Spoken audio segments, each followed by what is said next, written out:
जय श्री श्याम दोस्तों, मैं रीना चौहान आप सभी का स्वागत करती हूँ लड्डू गोपाल जी का यूट्यूब चैनल एसआर के टिप्स में। कैसे हैं आप सब? आशा करती हूँ कि आप बहुत अच्छे होंगे। तो देखिए दोस्तों, आज फिर एक नई प्यारी सी वीडियो के साथ जिसमें हम लड्डू गोपाल जी प्यारी प्यारी बातें करेंगे। इससे पहले अगर आप लड्डू गोपाल जी की हैप्पी फैमिली से जुड़ना चाहते हैं तो जल्दी से एक सब्सक्राइब कर दीजिए, बेल आइकन प्रेस कर दीजिए। तो चलिए वीडियो शुरू करते हैं। अगर लड्डू गोपाल जी प्यारी सी वीडियो आपको पसंद आती है तो कमेंट करके जरूर बताएगा कि वीडियो आपको कैसी लगी। तो देखिए दोस्तों, आज हम बातें करेंगे कि हमारे प्यारे से नटखट से लड्डू गोपाल जी कैसी सेवा से प्रसन्न होते हैं, ऐसी कैसी सेवा हम उनकी करें कि वो खुश रहें और अपनी कृपा अपने हर भक्तों पर बरसाते रहें। तो चलिए इसी बात पर हम बातें करेंगे और वीडियो में आप पूरा अंत तक बने रहें, क्योंकि तभी आपको बातें समझ में आएंगी कि आधी अधूरी बातें समझ में नहीं आती हैं। देखिए दोस्तों, अब मैं आपको बताना चाहती हूँ। देखिए, आप लड्डू गोपाल जी को घर लेकर आते हो, बड़े प्रेम से बातें करते हो, उनसे प्रेम भी करते हो, कि पूजा आरती भी करते हो, लेकिन क्या आपने ये कभी जाना है, पहचाना है कि हमारे बाल गोपाल जी कैसी सेवा चाहते हैं? आखिर क्यों वो इतने खुश नहीं हैं? क्यों कभी कभी वो नाराज़ हो जाते हैं? क्यों ऐसा लगता है कि आज हमारे बाल गोपाल जी उदास बैठे हैं, या आज उनकी आंखों में वो चमक नहीं है? ऐसा क्यों लगता है? अब देखिए, कुछ व्यक्ति ये सोचेंगे कि मैं ऐसा क्यों कह रही हूँ। देखिए, अगर आप बाल गोपाल जी की सेवा करते हैं तो आपके मन में ये प्रश्न नहीं आएगा, क्योंकि आप जानते हैं, क्योंकि जो बाल गोपाल की सेवा करते हैं वो उनकी हर एक लीलाओं को पहचान लेते हैं। उनके चेहरे से, उनकी छवि से पहचान लेते हैं कि हमारे बाल गोपाल जी क्या चाह रहे हैं, वो कितने परेशान हैं, खुश हैं या नहीं हैं। तो ऐसा वो सब समझ जाते हैं, इसमें कोई समझाने वाली बात नहीं है। जो इनको नहीं समझ पाता है वो मेरी इस वीडियो को नहीं समझ पाएंगे, क्योंकि उन्हें लगेगा कि मैं जो कह रही हूँ वो सब बेकार की बातें हैं। देखिए, अब बातें करते कि बाल गोपाल जी की कैसी सेवा हम करें। देखिए, सबकी अपने अपने अलग भाव होते हैं। कोई उनको आरती गाकर, भजन गाकर, दीप धूप दिखाकर उनकी सेवा करता है, अपनी भक्ति को इसी में रमा लेते, इसी में उनको आनंद मिलता है। और जब भक्त को आनंद मिलने लगे भगवान की सेवा करने में, तो समझ लीजिए कि भगवान खुश हैं। और दूसरी भक्ति होती है कि कुछ व्यक्तियों को इन चीज़ों में टाइम नहीं लग पाता है, नहीं वो इन चीज़ों को कर पाते हैं। तो क्या है कि कुछ व्यक्ति उनकी सेवा करने में, जैसे कि उनकी पसंदीदा बनाने के लिए, उनको जो पसंद है, वो जो खाना चाहते हैं, जिस चीज़ का उनका मन करता है वो उनके लिए बनाते हैं। हर वक्त उनकी इसी चीज़ में इंतज़ार रहते हैं कि आज हमारे बाल गोपाल को क्या खाने का मन कर रहा है, आज हमारे बाल गोपाल को कहाँ घूमने का मन कर रहा है। उनको सजाने संवरने का बहुत मन होता है। उनको इसी लीलाओं में वो लगे रहते, इसी सेवा में वो लगे रहते हैं कि ये भी एक बहुत बड़ी सेवा होती है।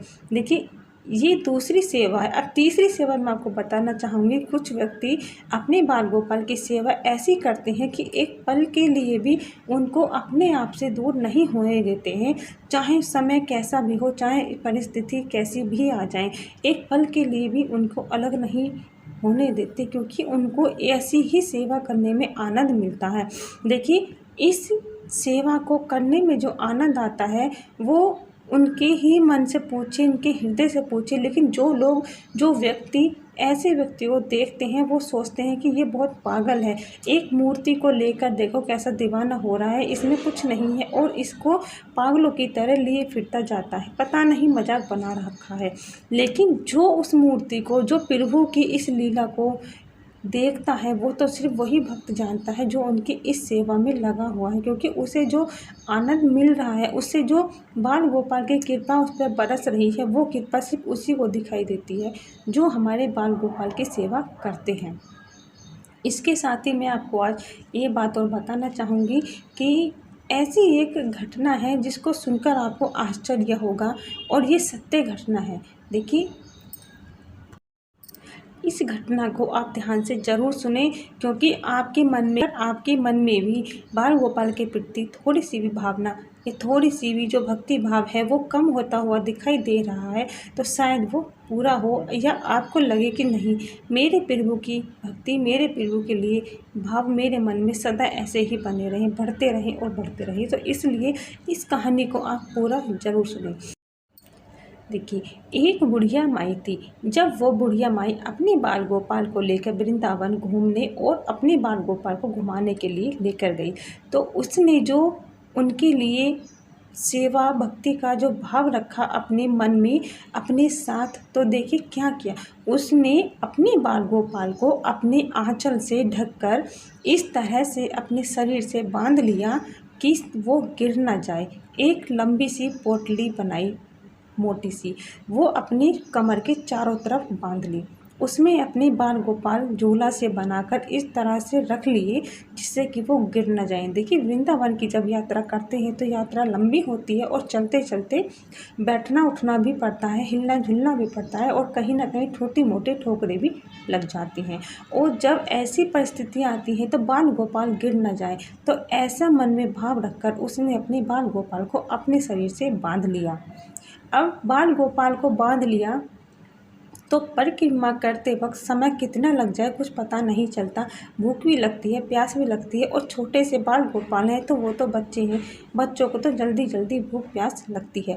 तो उन्होंने अपने बाल गोपाल के लिए उसी पोटली में अपनी कमर के चारों तरफ कहीं पानी की व्यवस्था के लिए एक उनके जल की व्यवस्था की बोतल रखी, कहीं उनके लिए टॉफ़ी रखी, कहीं उनके लिए कोई छोटे मोटे फल, अमरूद, केले या संतरे कुछ भी जो रखा वो रखा, और अन्य चीज़ पता नहीं क्या क्या उनके लिए रखा।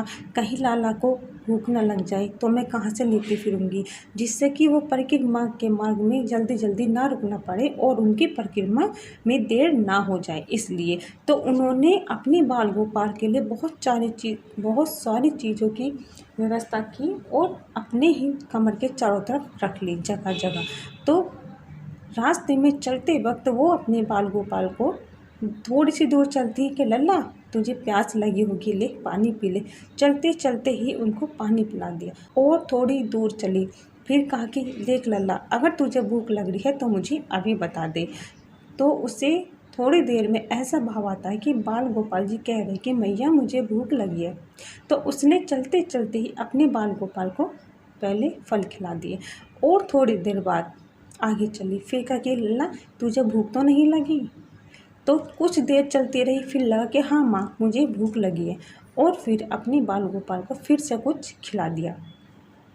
देखिए, चलते चलते वो अपने लल्ला को कभी खिला रही है कभी पिला रही है, और ऐसे देखिए ऐसे मन में भाव रखकर बाल गोपाल जी की सेवा करती जा रही है और उन्हें खिलाती पिलाती उनसे बातें करती हुई चली जा रही है। देखिए, परिक्रमा मार्ग में कितनी थकावट उसे हुई, उसे उस चीज़ के एहसास भी नहीं हुआ, उसे खुद की भूख का खुद की प्यास का भी उसे एहसास नहीं हुआ। पता है क्यों? क्योंकि बाल गोपाल जी की सेवा करते करते वो खुद को ही भूल गई।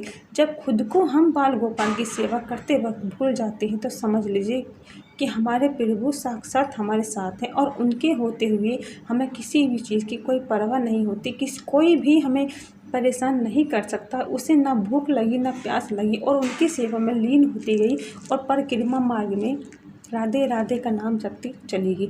ऐसा करते करते उन्हें पूरी परिक्रमा करने के बाद जब वो थोड़ी देर बैठी तो उन्हें ऐसा लगा कि जैसे कि बाल गोपाल कह रहे हैं कि हे मैया, अब तुम थक गई हो, तुम आराम करो और मैं आराम से सो जाता हूँ। देखिए, जब मैया को लगा कि मेरा लल्ला सोने के लिए कह रहा है तो उसने अपने मन में ये भाव नहीं रखा कि मैं थक रही हूँ, इसे सुला दूँ, मैं भी आराम कर लूँ। नहीं, वो बैठी और अपने लल्ला को सुलाने लगी। सुलाने लगी, लोरी गाने लगी। लल्ला को सुलाते सुलाते उसे खुद को भी आराम मिला और बाल गोपाल जी भी सुला दिए। देखिए, ऐसे भाव जब मन में आने लगते हैं तो क्यों ना प्रभु दौड़े दौड़े नंगे पैर चले आएंगे। ऐसे मन में भाव लाने के लिए खुद को भूलना होता है, और खुद को भूलने के लिए हमें किसी चीज़ की किसी व्यवस्था की ज़रूरत नहीं होती। हमारा मन खुद पवित्र हो जाता है। देखिए, मन अगर साफ और पवित्र हो तो प्रभु को आने में देर नहीं लगती, उनको बुलाने में समय लगता है खुद को बदलने में, खुद के मन को साफ करने में, पवित्र करने में। मन अगर साफ पवित्र हो तो प्रभु को आने में जरा सी भी देर नहीं होती।